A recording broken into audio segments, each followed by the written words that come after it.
तो hello everyone, मैं हूं आपका दोस्त डॉक्टर संदीप यादव और आज मेरे साथ मौजूद हैं डॉक्टर दीपेश सोनी, जिनके बारे में मुझे ज़्यादा बताने की ज़रूरत नहीं है। इन्होंने अपनी एमबीबीएस अब्रॉड से करी और उसके बाद फर्स्ट अटेम्प्ट में एफएमजी क्लियर किया with 190 marks and then NEET PG भी इन्होंने फर्स्ट अटेम्प्ट में क्लियर किया। मैं इनसे आज कुछ एफएमजीज के बारे में कुछ क्वेश्चन करना चाहूंगा, जिससे बहुत बच्चे होते हैं ना कि वो अपनी मेहनत पूरी करते हैं और अपनी अच्छे से सारी प्रिपरेशन करते हैं, सब कुछ है, बट उसके बाद में क्या होता है कि रिजल्ट उनके हिसाब से आता नहीं है।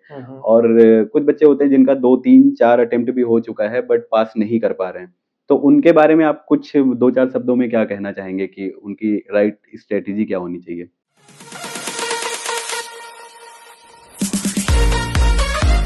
देखो, पहले तो मुझे लगता है कि जो भी एग्ज़ाम नहीं निकाल पा रहा है या फिर उनको मल्टीपल अटेम्प्ट्स हो गए हैं, बहुत टाइम हो गया एग्ज़ाम को करते हुए, या फिर किसी का फर्स्ट अटेम्प्ट, सेकंड अटेम्प्ट जो भी था, ठीक है। सबसे पहले आपको अपना जो लास्ट एग्ज़ाम है उसको एनालाइज़ करना होगा कि आपका स्कोर क्या है। हमें एनालाइज़ करना है कि हमारे 140 से 149 के बीच में अगर मार्क्स है, इसका मतलब है कि हमारी जो पढ़ाई थी, हमारी जो मतलब कुल मिला के जो हमारा बेसिक्स था वो बहुत हमारा सही था और इस बेसिक पे हम स्टिक कर सकते हैं। हाँ। क्योंकि एक होता है ना कि हमें सोर्स का ही नहीं पता कि यार हम क्या सोर्स पढ़े, क्या सोर्स नहीं पढ़े। तो आपका सोर्स सही था, लेकिन कहीं न कहीं आपकी सिली मिस्टेक्स थी और कुछ चीज़ें हम लक के बेसिस पे छोड़ सकते हैं कि हाँ। ठीक है, वो एग्ज़ाम बेस हो गया। बट हम आज बात कर रहे हैं लक की नहीं अपन, कि हम कितनी मेहनत कर सकते हैं और हमारी मिस्टेक्स क्या रही है। तो मिस्टेक्स के अंदर जो मुझे पर्सनली फ़ील होता है, वो मिस्टेक्स ये हो सकती हैं कि आप जब भी अपनी प्रिपरेशन कर रहे हैं तो उसके अंदर कोशिश कीजिए कि एमसीक्यू प्रैक्टिस करें। अब बहुत सारे बच्चे क्या करते हैं, एमसीक्यू प्रैक्टिस तो करते हैं लेकिन वो मेन मॉड्यूल वाली करते हैं। हाँ। आपको पीवाईटी बेस्ड स्टडी करनी है कि हम पीवाईटी की कितनी स्टडी कर सकते हैं। पीवाईक्यू स्टडी करो, उसमें से पीवाईटी बेस्ड स्टडी करो। मैक्सिमम बच्चों के साथ क्या होता है, वो सिर्फ पैसिवली रीड करते हैं। हमें सिर्फ रीड नहीं करना है। Exam is not about what you are studying, it's all about how much you are, कि आप एग्जाम में कितनी देर बैठ सकते हो and how much you can attempt. समझ रहे हो? हाँ, तो उसके लिए भी आप, स्टेमिना चाहिए हाँ, तो उसके लिए बनाना। ऐसा है कि यू हैव टू प्रैक्टिस। तो अगर आप घर से ही 300 सवाल की प्रैक्टिस करके जाओगे, आई एम नॉट सेइंग कि you have to make custom module of 300। मैं बोल रहा हूँ कि जैसा जीटी होता है, you have to appear for GTs, try to give multiple GTs. क्योंकि आप जब 150 बिल्कुल एग्जाम की तरीके से जीटी घर पे देने की कोशिश करो कि 150 क्वेश्चन का सेट पहले हमने किया, बीच में ब्रेक लिया, क्या खाना है क्या नहीं खाना, जो एग्जाम में खाना है वही कोशिश करो कि घर पे खाओ, ये नहीं कि मस्त खा लिया आराम से सो रहे हैं, शाम को देंगे ये वाला जीटी। मैक्सिमम बच्चों के साथ क्या होता है, वो एक सेट आज दे लेते हैं, बोले भैया मैंने एक सेट आज दे दिया और जो सेकंड सेट था वो मैं कल सुबह उठ के दे दूंगा। हाँ, अब एग्जाम में तो ऐसा होता नहीं है। अब इसमें पता है दिक्कत क्या है, मतलब मैं मना नहीं कर रहा, ठीक है, बहुत अच्छी बात है। इसमें आपका एनालिसिस नॉलेज का नहीं हुआ, क्योंकि एग्जाम नॉलेज के बारे में सेकेंडरी बात कर रहा है, एग्जाम हाँ। पहले बात कर रहा है कि आप कितना बैठ सकते हो एग्जाम में। आपने 150 क्वेश्चन का सेट पहले दिया और अगले दिन आपने दूसरा सेट कर दिया, तो आपका दिमाग बिल्कुल अच्छे से काम कर रहा है और हमें हमारे दिमाग को फटीग में काम करवाना है। तो वो चीज की प्रैक्टिस कैसे होगी, जब तक आप जीटी नहीं दोगे। अब आप क्या करो, घर पे बैठो, 1 2 3 4 जीटी जब दोगे, आपको घर पे ही अपना रियलाइजेशन हो जाएगा। क्योंकि देखो, मैं बेसिक चीज समझता हूँ, मतलब 2 टुकड़ों में अगर मैं बात करूँ, तो अगर आप कोई भी रेस भगने के लिए जा रहे हो, you have to run for something, for example marathon, या अगर आप कुछ भी कर रहे हो, तो अगर आपको 10 किलोमीटर की मैराथन रन करनी है, 10 किलोमीटर की रेस करनी है अगर आपको, तो आप घर पे 5 to 7 किलोमीटर की प्रैक्टिस अगर करके जाओगे, then it's very least likely chances कि आप 10 किलोमीटर वाली जो मैराथन है मेन डे पे, उसको अचीव कर पाओगे। You will get fatigue after 5 kilometre 7 kilometre. आप अपना स्टेमिना भी इंक्रीज करोगे, then how much you can.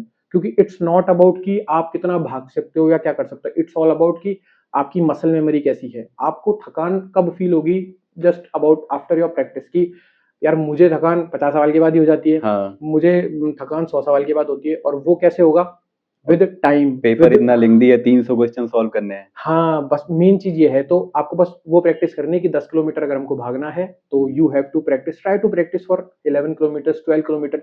उसमें क्या होगा, एग्जाम में अगर एंजाइटी होती है, हमको कोई भी डिप्रेशन होता है, कोई भी टेंशन होता है, तो हमने 12 किलोमीटर की प्रैक्टिस करी है, तो 2 किलोमीटर नहीं भी भागेंगे तो एटलीस्ट हम, हाँ, तो भी हम पहुंच जाएंगे जितना हमें चाहिए उतना तो मिल जितना ही हमें जाएगा। चाहिए। अगर हमें 170 180 नंबर घर पे ला रहे हैं जीटी में, तो हमें 150 चाहिए भाई।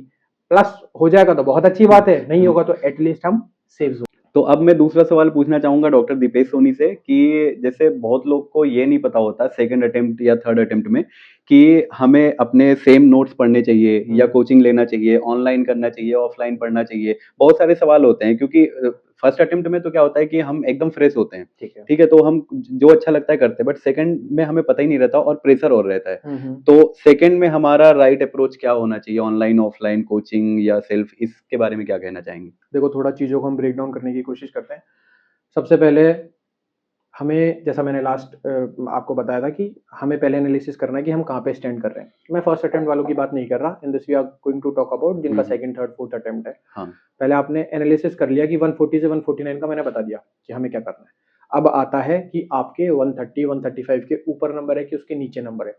अगर आपके 130, 135 के नीचे नंबर है, मतलब ये कि आपका सोर्स हो सकता है कि कुछ चीज़ों में 50% सही हो, कुछ चीज़ों में हो सकता है कि आपका 100% सही हो। देखो, 2 तरीके होते हैं, बच्चे जैसे इंडिया आएँगे, बहुत सारे ऐसे होते हैं जिन्होंने पढ़ाई करी है, कर लिया, निकाल लिया, ठीक है। बहुत का क्या होता है, यहाँ पे आएँगे, फिर उनको ढंग से गाइडेंस नहीं मिला। फॉर एग्जांपल मैं XYZ कोई भी ऐप को ले लो आप, सब ऐप मैक्सिमम चीज़ें ऑलमोस्ट सेम होती है, हाँ। आपके अंडरस्टैंडिंग पे डिपेंड करता है। यहाँ पे आने के बाद वो किसी से मिले, सही आदमी नहीं मिला, या जिसके पास जितना ज्ञान था उसने अपने अकॉर्डिंग बता दिया कि यार भाई मेन वीडियोस कर, मेन वीडियो से ही सिलेक्शन होता है। उसने आया, आके सर्जरी, मेडिसिन, PSM ये सारी चीजें अपने 6 महीने के अंदर सब चीजें मेन वीडियो से करनी शुरू कर दी, ठीक है। अब मैं कैसे बोल सकता हूँ कि उसका प्लेटफॉर्म गलत था? उसका हाँ। प्लेटफॉर्म सही था लेकिन उसकी टाइमिंग गलत थी। उसे मेन वीडियोस कब पढ़नी चाहिए थी? मेन वीडियोस पढ़ने का टाइम था कॉलेज में। हाँ। 6 महीने में you can't study main videos. If you'll study like for example surgery, it's all about 800 to 900 pages। तो आप मतलब प्रैक्टिकली चीजें सोचो ना। पहले जो सफिशिएंट नॉलेज है, फॉर एग्जांपल अगर आपका बेसिक्स बिल्कुल ही वीक है तो आई कैन अंडरस्टैंड, तो फिर हो सकता है कि आपको शायद एग्जाम में एक अटेम्प्ट एक्स्ट्रा लग जाए। हाँ। अगर आपने सोचा है कि यार मेरे को कॉन्सेप्ट बनाना है, क्योंकि 6 महीने में यू कांट डेवलप एवरीथिंग। तो मुझे लगता है कि पहले आप उस चीज के लिए कोशिश करो जो चीज आपको नेसेसिटी है, कि first of all we'll try not for 200। पहले हम कोशिश करेंगे कि 150 तक कैसे पहुंच सकते हैं। तो 150 तक पहुंचने के लिए क्या करना है आपको? रैपिड रिवीजन को अच्छे से करो। रैपिड रिवीजन आपने अच्छे से कर लिया, अब उसके बाद अगर आपको लगता है कि मेरा रैपिड रिवीजन बहुत अच्छा है, मेरा GT में स्कोर बहुत ठीक ठाक के आसपास आ रहा है, अब लेकिन मुझे चीजें एड ऑन करने की जरूरत है, तो एड ऑन कहाँ से करनी है? मेन वीडियो से एड ऑन नहीं करनी होती, मेन नोट से एड ऑन नहीं करनी होती। मेन वीडियोज आर लाइक, अगर आपने ABG रैपिड रिवीजन से पढ़ा है, then go to the main videos. अगर आपको रैपिड रिवीजन में समझ नहीं आ रहा उसका basic concept, go to the main videos, just see ABG, nothing else. ये नहीं कि आपने ABG खोला और पूरा किडनी पढ़ दिया। हाँ। दिन गया भाई। आपको you have to manage your time as well, क्योंकि 6 महीने है, you have to break down that 6 months. And आपको चेक करना है कि 3 महीने में क्या पढ़ना है, 2 महीने में क्या पढ़ना है, उस अकॉर्डिंग आपको करना है। देखो, एक चीज का multiple revision is equals to selection. Multiple चीजें आप एक एक बार पढ़ोगे, दैट्स लाइक यूजलेस। तो इतना ही मैं कहूंगा कि इन चीजों को आप थोड़ा मैनेज करके चलो, देन ये चीज आपकी रिजॉल्व हो जाएगी। आप अपना सही तरीके से टाइम टेबल बनाओ, सही तरीके से आप आगे बढ़ो, मतलब अपना जो सोर्सेस है, रिसोर्सेज है, उनको सही तरीके से आप अगर डिसाइड करोगे, and try to do in 6 months, don't fall for main videos. Main videos आपको तभी देखनी है पर्टिकुलर टॉपिक की if you are not good with concepts. Second चीज रही ऑफलाइन वर्सेज ऑनलाइन वाली जो चीज आती है, तो ऑफलाइन वर्सेज ऑफलाइन ऑनलाइन चीज के अंदर मैं 2 तरीके से ब्रेक डाउन करने की कोशिश करता हूँ कि आप किस तरीके के बच्चे हो, ठीक है।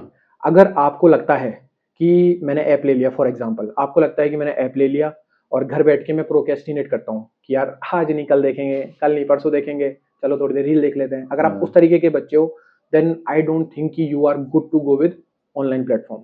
अब आपको क्या जरूरत है? एक स्ट्रिक्ट टाइम टेबल की। और स्ट्रिक्ट टाइम टेबल कैसा बनेगा? मजबूरी से या दादागिरी से। वो मजबूरी दादागिरी या तो आपके पापा डंडा लेके खड़े हो जाए कि बेटा सुबह उठना है, करना पढ़ना ही है, करना है। ठीक है। अगर वो चीज पॉसिबल नहीं है, देन सेकेंडरी चीज क्या होती है? You have to go to coaching, कि आपके भाई 50, 60, 70 हजार रुपए वहां पे लगे हैं, टीचर आ रहा है, अगर सर चले जाएंगे उसके बाद मालिक आएंगे नहीं, तो पढ़ेंगे कहाँ से? तो you can't able to do that subject, वो सब्जेक्ट छूट जाएगा।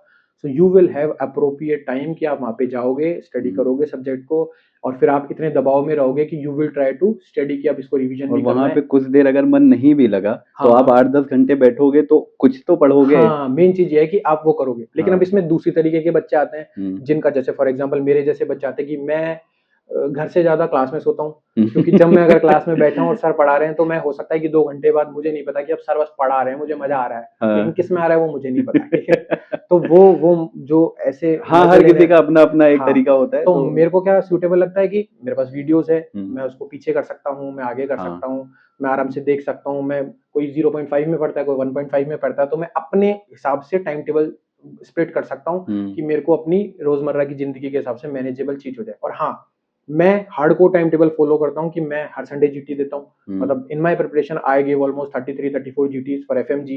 नीट PG के लिए भी आई गिव 16-17 GT, क्योंकि इंटर्नशिप थी, so it was bit hectic. तो जितना मैं कर पाया उतना आई गिव। जितनी जान लगा सकते हो लगा दो। एक बार एग्जाम निकल गया ना, उसके बाद यू विल बी लाइक कि देखो, सुख का तो पता नहीं कब मिलेगा, बाकी इंटरनल दुख खत्म हो जाएंगे कि हाँ हाँ ये कर ले वो कर ले, वो वाली चीज खत्म हो जाएगी। And that's what I want कि कोई भी XYZ है यार, FMG इज लाइक लूप, एक बार आप फंस गए, हाँ फिर विद टाइम फिर समझ फंसे में ही आता है कि रहना यार है। अब क्या पढ़ने का भी मन नहीं करता। हम्म। तो वो चीज नहीं होनी चाहिए। तो कुल मिला के डॉक्टर साहब के हिसाब से आपको सबसे पहले ये मेक श्योर करना है कि आपको 150 मार्क्स कहाँ से लाने हैं, और इसके साथ साथ में ये चीज होगा कब, जब आप एग्जाम की प्रॉपर प्रैक्टिस करेंगे जीटीज देके। और जीटीज अगर आप प्रॉपर तरीके से देंगे, जैसा कि डॉक्टर साहब ने बताया कि आपको इतने घंटे में बैठ के जीटी देना है जैसे कि वो रियल एग्जाम चल रहा हो, और उसके बाद उसकी एनालिसिस भी करनी है, और जरूरी जो है। क्वेश्चन आपने गलत किए हैं उनको सबसे जरूरी है देखना हाँ कि मतलब वो क्यों गलत हुए हैं। देखो मैं मतलब थोड़ा सा एक बेसिक आपको छोटे उसमें बता देता हूँ कि जीटी रिव्यू करने का बेस, सबसे पहली बात तो है जीटी देने से ज्यादा जीटी रिव्यू करना रिव्यू जरूरी करना है। जरूरी है। जीटी रिव्यू करने का मतलब ये नहीं कि पन्ने पर जीटी के ऐसे ऐसे स्क्रॉल किया कि हाँ हाँ ये मेरे को आता था, ये हाँ। तो मैंने गलती से गलत कर दिया, एग्जाम में सही करूंगा, नहीं नहीं, तू ये एग्जाम में भी गलत करेगा। तो अब इसको क्या करना है, इसका स्क्रीनशॉट ले लो या फिर इसको आप अपने कॉपी के अंदर लिख लो। उससे क्या होगा कि नेक्स्ट जीटी या फिर आपका मेन एग्जाम, उसमें प्रोबेबिलिटी कम हो जाती है उस सवाल को गलत करने की। और अगर आप बार बार सेम चीज को अगर गलत कर रहे हो तो एक समय के बाद आपको पता होगा, एग्जाम में बैठ के पता होगा ये बार बार गलत कर रहा था, ये ही नहीं गलत करना है, इसका हाँ। आंसर ये नहीं, ये मार रहा है। तो एक फाइनल क्वेश्चन डॉक्टर साहब से मैं ये पूछना चाहूंगा कि जो बच्चे जिनका ये शायद सेकंड थर्ड या फोर्थ अटेम्प्ट है, तो उनको ज्यादा फोकस नोट्स पे करना चाहिए या एमसीक्यूज पे करना चाहिए, जीटी पे करना चाहिए, या सब पे करना चाहिए, और किस पे कितना करना चाहिए? तो और अगर जैसे एमसीक्यूज की बात करें तो उन्हें कितने क्वेश्चन ऑलमोस्ट एक दिन में सॉल्व करने चाहिए, या उनकी कैपेसिटी पे भी डिपेंड करता है, बट एक बेसिक आइडिया। और जीटी हमें कितने ड्यूरेशन में देना चाहिए, इन सब के बारे में छोटा छोटा जानना चाहेंगे।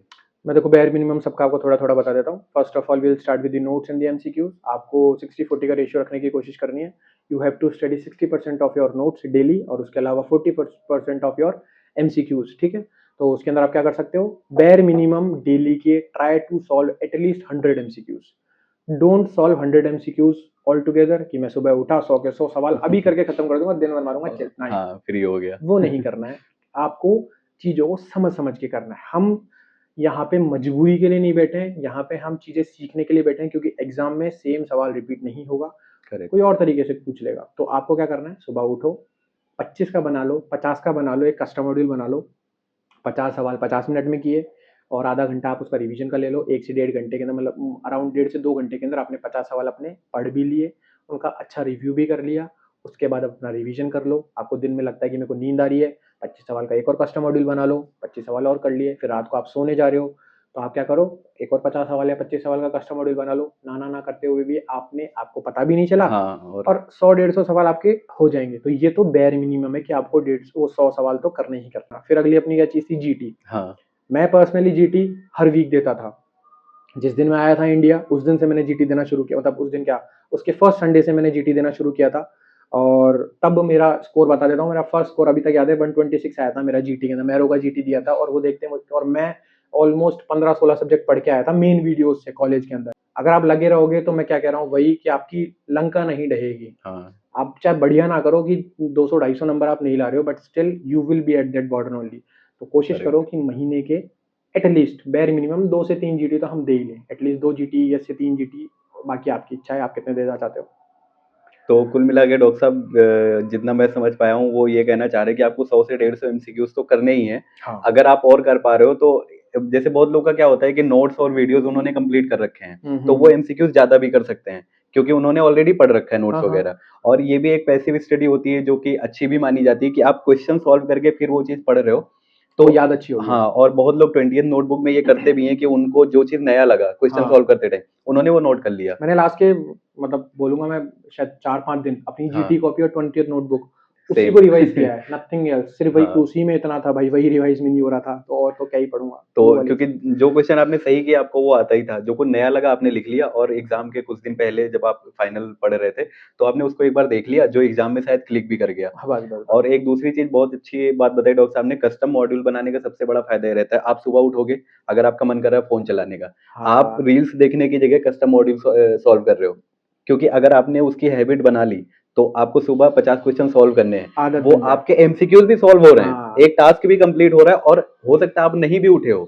जैसे मैं कई बार करता था कि मैं सो के उठा, आंख खुलते ही मैं क्वेश्चन सॉल्व करने लग गया, तो मैं रील्स देखने के टाइम में क्वेश्चन सॉल्व कर रहा हूँ। हाँ और दूसरी बात ये है, जब आप फाइनल सोने जाते हो, अगर आपको लग रहा है कि आप कुछ और सॉल्व कर सकते हो, आप फिर से एक मॉड्यूल बना लो, 40-50 क्वेश्चन फिर सॉल्व कर लो, 100-150 आपके ऐसे ही हो जाते हैं। तो ये क्या है कि आप जो टाइम वेस्ट कर रहे थे उसमें आप क्वेश्चन सॉल्व कर रहे हो। और सबसे तीसरी चीज़ जो ज़रूरी ये है कि आपको महीने के 2 से 3 जीटी देने ही देने हैं। जीटी से ही आपकी प्रैक्टिस होती है, उससे ही आपको पता चलेगा कि एग्ज़ाम में हम कितना बैठ पाएँगे, कैसे हम 300 क्वेश्चन सॉल्व कर पाएँगे। बहुत ज़रूरी है। इसके साथ ही हम अपनी बातचीत को यहाँ पे रोकेंगे और फिर कभी दोबारा मुलाकात होगी तो हम ज़रूर ये टॉपिक डिस्कस करेंगे। So thank you everyone for watching. अगर आपके कोई भी सवाल हैं तो आप इंस्टाग्राम पे मुझे डीएम कर सकते हो या डॉक्टर दीपेश सोनी आप सर्च करके, या और मुझे तो लगता है आप ऑलरेडी इन्हें फॉलो करते ही होंगे क्योंकि मुझसे 3 गुना फॉलोअर्स हैं इनके, तो आप में से ज़्यादा ही लोग इनको जानते हो। तो कुछ भी सवाल हो तो आप इनको पूछ सकते हो या यहाँ पे कमेंट बॉक्स में भी अपने क्वेश्चन डाल डाल सकते हो और मिलते हैं अगली वीडियो में। Thank you guys.